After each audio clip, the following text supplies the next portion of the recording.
Well, hello there, and this is Auntie, and I am here to do my review of the Family Chantel, Season 3, Episode 10. Why do I always be forgetting these titles? Okay, hold on, let me say. let me say. On my best behavior. Oh my goodness, y'all. Let's get into this. Shall we? Yes, we shall. Everybody needs a sweet old auntie. Everybody needs with a whoop whoop and a boop boop auntie boop. that you can make this up. Now you know that these are some crazy motherfuckers. Everybody needs a sweet old auntie. So why even fuckers? Aunties and lies, sweet old auntie. Aunties and ways. Are you okay? Are you okay? Well, welcome back, everybody. And this is Auntie. If this is your first time, let me move this mic.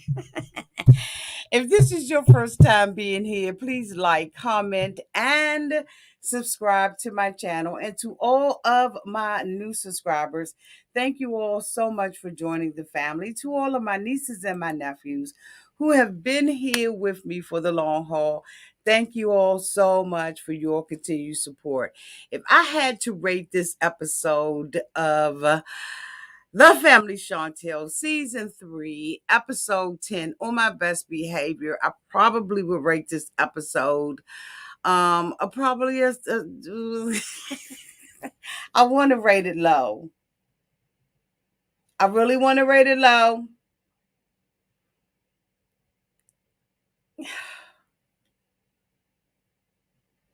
I want to rate it a D.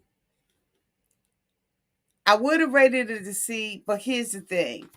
We have been drawing this out. Like TOC. We've seen enough of the mother. We've seen enough of Nicole. We've seen enough of Mama Karen, Winter. It's time to get down to the business. I would rate this episode a D. Because I'm tired of the just drawing it out. I don't know how many more episodes that we have to get through, right? But it's just drawn out too long for me. So y'all let me know down in the comment section what y'all will rate this. But yeah, this mofo getting like a solid, yeah, it's getting a D. We open up this episode with Miss Karen and Winter, in the hotel room, and basically she's talking about being a butterfly bitch. And I have just really gotten tired of it. Now we understand that she broke up with Jaw and that she is in the DR to, get her whole entire life. But, Winter and all of this butterfly business, like it's just getting old. So, Karen is talking to her about, Jaw, and she's talking about, really getting her life together and feeling free and not really doing self-care. And now she's at the point where she's doing self-care. She is reevaluating her life and all of that. And you know what? We're like at this point, we're happy for her, right? But it's just too much. It's just way too much. And I don't think that Karen is funny. Karen, of course, has a spotlight in the episode, if you will, where she talks to her husband Thomas, and she mentioned that this is the first time that they've been this far apart from one another. And I'm like, oh, okay. I mean, at this point, it's like, oh, okay. Okay. All right. She says that she's giving him all of these, chores to do and stuff like that. Cute moment, whatever. Um, and so we basically, see that Chantel is, having a conversation with her husband. They're walking across the courtyard, and she is no. First, Chantel goes downstairs to have breakfast with Winter and her mom, and Winter is thanking her for the idea and the opportunity to go over to the DR so that she can, clear her mind and all of that kind of stuff of, job. And so, at this point, Chantel tells Karen and them that, she's going to be going to meet her mother-in-law. And her mom really gave her good advice. I was shocked that, she didn't have her game face on and she wasn't acting. She just was like, Chantel,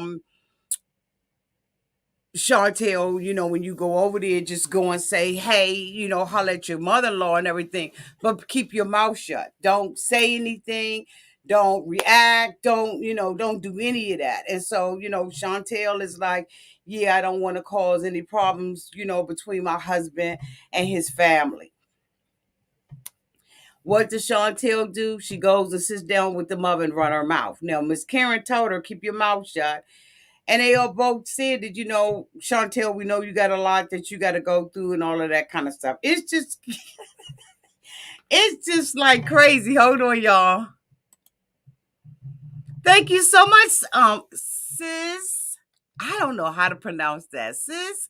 For the 9.99 super chat, I recently found your channel, Auntie. I love you. You are a mess. You say out loud what I'm thinking in my head. Keep making the reviews. They are my fave. Oh, and my name is Susie. Oh, is that Susie? Thank you, Susie, for the super chat. And for the correct pronunciation of your name. Okay? Because here at Auntie's Advice, honey, I will fuck up a name, not on purpose, just on accident. Thank you so much, sweetie, for the super chat and welcome. Welcome to this family. So sweet. Thank you, Susie. Look, I'm showing off now. Okay. So anyway, we see Chantel and Pedro going across the courtyard, and they're going to go and meet, Mommy Dearest. And so, they sit down with Mommy Dearest, and they walk up, and Chantel by Chantel looked pretty. That outfit she had on, the weave that she had in her hair, like she looked absolutely beautiful. And Mama Lenny jumps up and she's like, "Oh my God, you look so pretty. You look like a queen," and all of that kind of stuff. And so they sit down and they start off with, the little small talk and everything. And Pedro is basically wanting to, get some, conversation going with his mother in Chantel's presence so she can kind of get a feel for, really what's going on with, her mother, with his mother. And so he begins to talk about, really Pedro is messed up in the head because he feels like he wants to judge his mother, but he doesn't. Pedro realizes that his mother did this in order to serve herself, and she was dating this married man. And so Pedro is really disappointed by the fact that his mother really did that. And I think that, it's a shock to him that what Chantel has said and his worst fears have all collapsed and they've come together, right? And now he's got to deal with the wreckage of it all, if you will. And so he starts having this conversation, with his mother, and he's asking her about this man and why she didn't feel like it was important or whatever for them to be in this situation, and that he's going to be looking for his dad. He's going to continue, and that's why Chantel is there. And she's like, what, you gonna put a radar on the man? I don't want to talk about this anymore. I'm grown and I can do what I want. So, while the mother is laughing and making fun of Pedro's hurt, because the mother doesn't see Pedro's hurt. She just sees that I'm an opportunist, right? My mother was an opportunist. My mother's mother was an opportunist. And we use men for money. Basically, we don't, what's love got to do with it at the end of the day? And so, Chantel is sitting there, and you can see her whole facial expression change because she didn't like the fact that whether or not it was Pedro's mother or a stranger on the street, that she was making light and making fun of it. So, she, was like, well, Pedro was dealing with a lot of hurt, and all of that kind of stuff. And the mother, isn't empathetic. And Chantel asked her, do you love him? Did you love this man? And, basically, she didn't love him. It is so obvious that wait a minute. It's obvious that she did love him.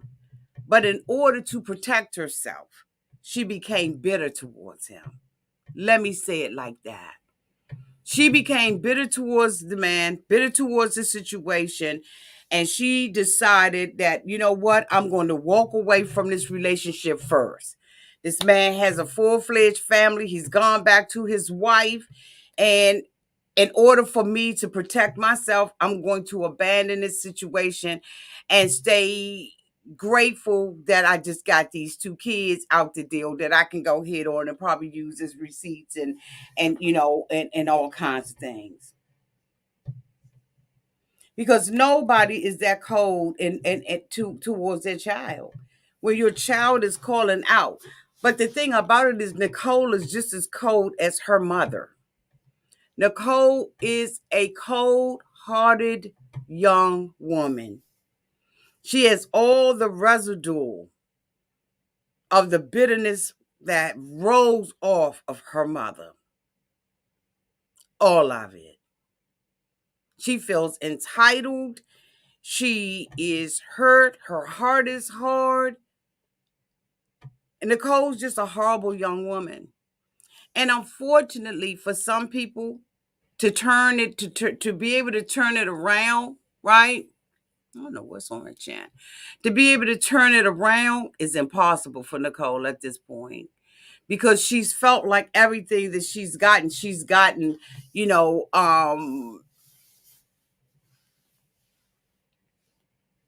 through her bitterness, through her anger, through her wrath, through her hatred.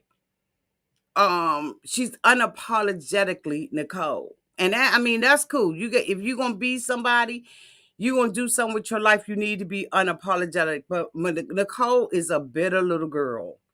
And she is too young to be that way. But a lot of times, some women who have been abandoned by their father, unfortunately, become bitter with life, always in a search for replacing that daddy figure that they did not have.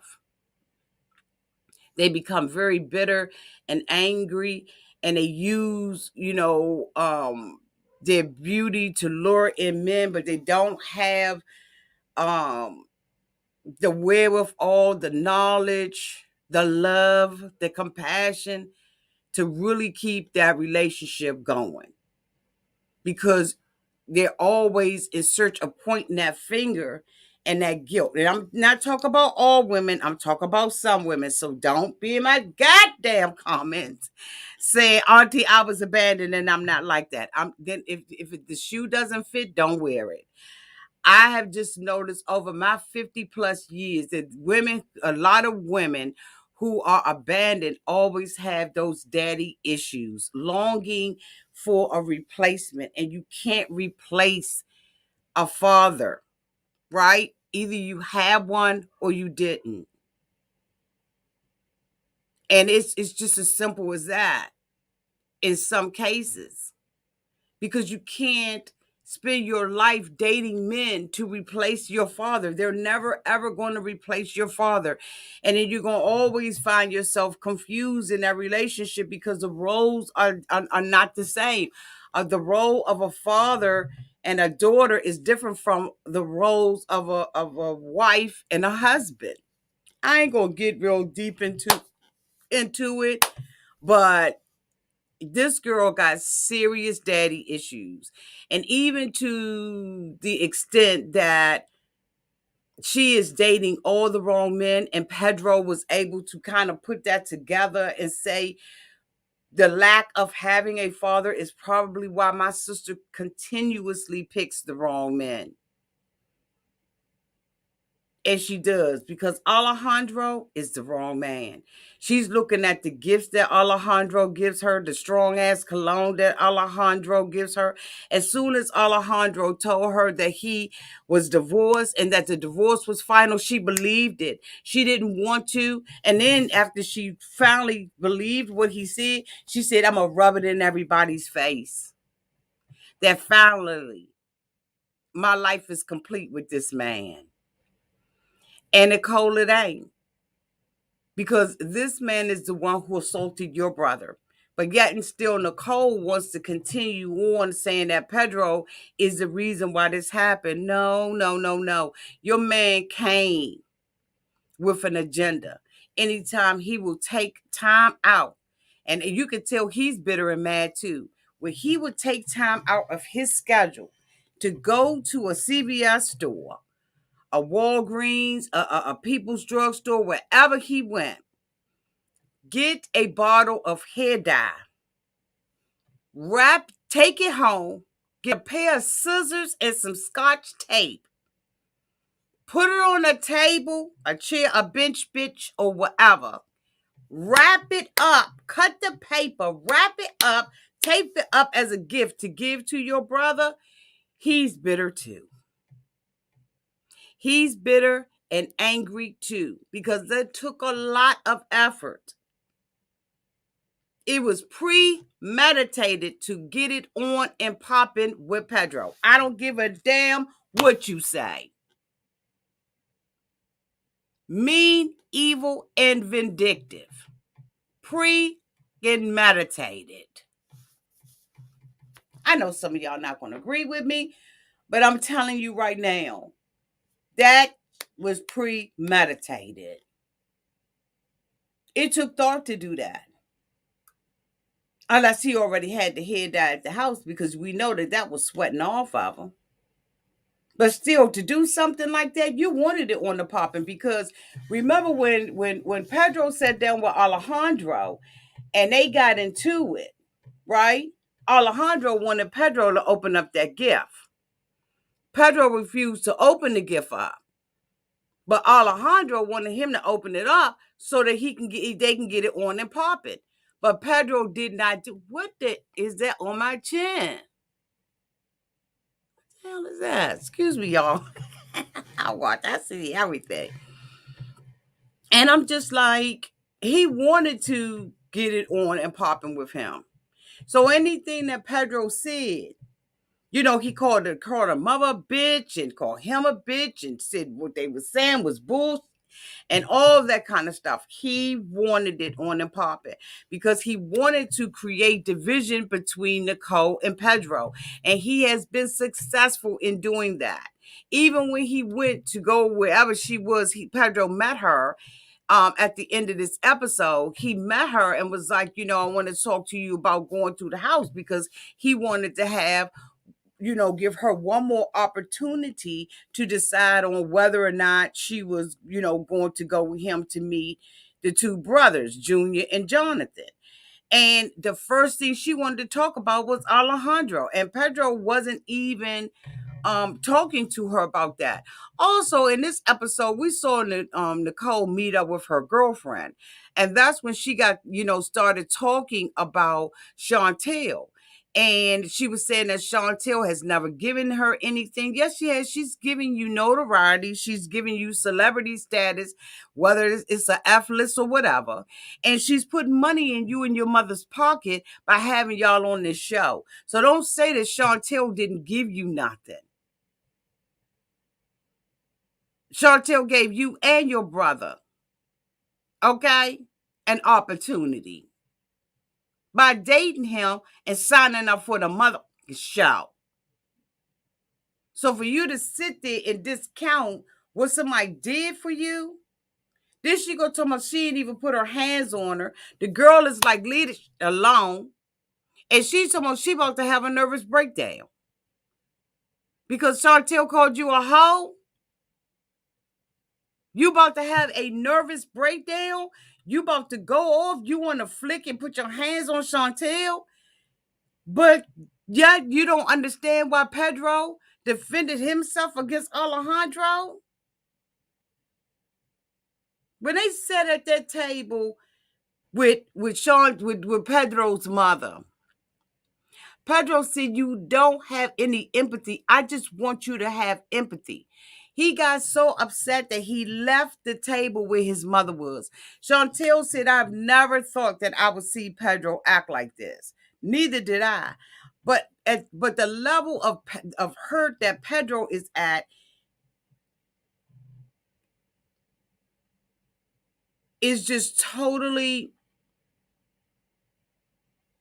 beyond me. I can't even form the words to express or describe Pedro's level of hurt. Pedro is freaking broken.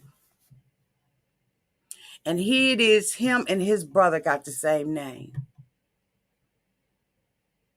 They both juniors. Did the mother name him that to be spiteful? You got to think about this woman's mindset. Unbelievable that she would name her son Junior knowing he had a junior. Because Pedro is younger than him. She knew this man was married. All of them did. And if the only thing you could give your son is a last name, you're a failure. If all you can give to your daughter is a last name, you're a failure. And Nicole tells Pedro neither one of them have the right to judge their mama. Yes, you do. Because you are a product of the decisions your mama made, Nicole. You and Pedro. In this episode, we saw Pedro sit down in the room with Chantel after meeting with his unempathetic mother. Pedro began to question his relationship with Chantel. He began to question the fact of whether or not he was using Chantel or not for money. We all thought that they was harvesting the American dollar. So Pedro, the answer to that is yes. But Pedro never knew where that came from because, see, he could not believe that his mother and his sister were schemers. He couldn't believe, the mother told Karen, if you don't have proof of the website and the website ain't there, it never existed. You got to prove it. Yes, brainwashing. Pedro has been brainwashed and didn't even know it. When Chantel sat on that bed and said, "When you met me, did you love me?" And he said, yes, he didn't love Chantel when he first met her. He is now growing in love with Chantel. But I do not believe, past my damn eyeglasses, that Pedro was in love with Chantel when he met her. I do not believe that Pedro did not have aspirations to come to the United States. I do not believe that Pedro was not using Chantel. I believe that he's grown to love her, but I do not believe that Pedro loved Chantel and that he married her for the right reasons. I don't believe it. It's bullshit. He didn't. And this is the first time that Chantel, I think, made the connection that when he's saying, "I don't know if I married you for love or if I'm like everybody else." And the reason why he's saying that is because in his mind, he's probably remembering things that he's done and the motives behind the things that he's done. And it's always probably been motivated by money.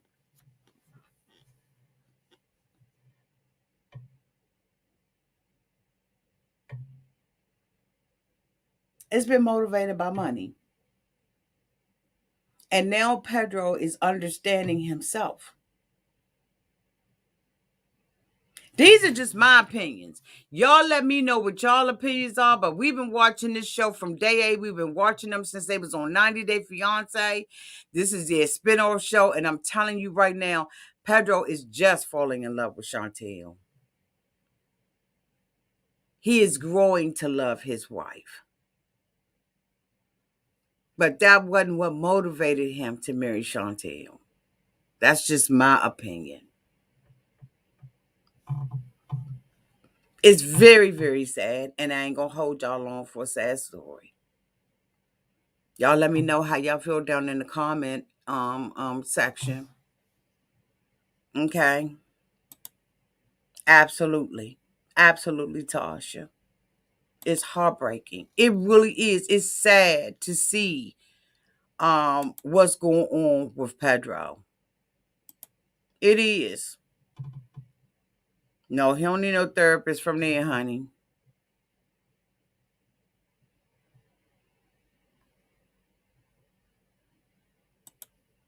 Mm-hmm. Mm-hmm.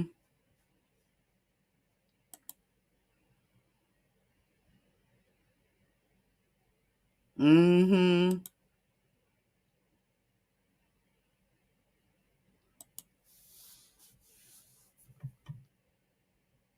Absolutely. Mm-hmm. So before I get real, real sad, um, Megan has lunch with her girlfriend, Brittany, the one that was already too close and too familiar with Puddle. She is now telling Puddle that she didn't like the way that Chantel and Karen act around her. They dismissed her. They wasn't all up kissing her ass. They did not really want to know a lot about her because they see you. Megan, we all see you. I got 6 eyes. Or eight. These, this, and the eyes behind this bitch. Megan, we see that you do not, in our opinion, like Puddle. You are, in my opinion, a clout chasing, wannabe celebrity ass, leeching on Puddle, sipping out the fountain, bitch. And you think Chantel and Karen ain't seen that? A woman like you is a dime a dozen. You mad because he didn't say nothing about the baby? Well, guess what? Maybe he protected you. You don't even know his family. These bitches go off on a regular basis over a woman. And you sitting up there talking about some, things have been different. I noticed that when I go around him and he does his music. Lord Jesus, my puppy trying to get up in here. Hold on for a second.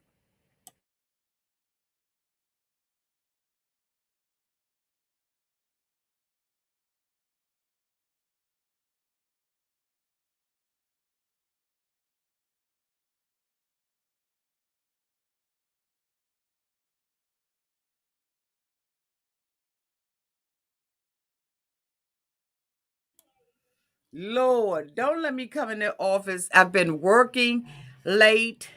Like I totally forgot I even had this. I've still been working. When I get off here, I'll be working again, okay? Um and she just don't Maisie just gotta be around me. So she literally was banging on the door. I don't know if y'all heard it, but she literally was banging on the door to get in. Okay. Thank you, KGS, for the $5 super chat. Puddle, thanks for the laugh. Okay, he is a puddle. He don't even see this girl because he's looking at her beauty and looking at an older woman being interested in him. But when she sat down with her girlfriend, she was reacting because they didn't react.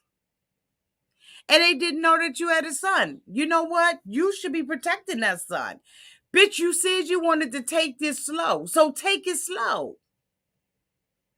Introduce your child when you know that the two of you are going to be in this relationship with one another. The family sat there and told you, well, Chantel told you, we think that, you need to be dating at least a year before you introduce your son. And but you sitting there saying, well, I'm going to introduce my son when I want to. You're not even taking wisdom and wise counsel. You don't give a damn.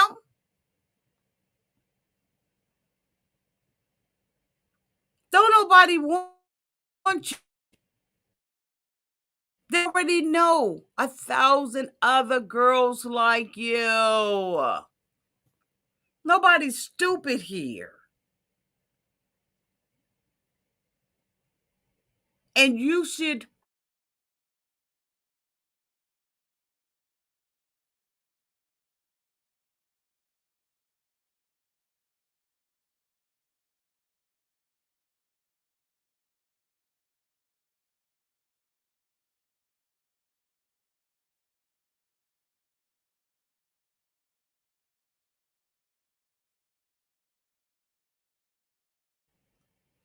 Okay.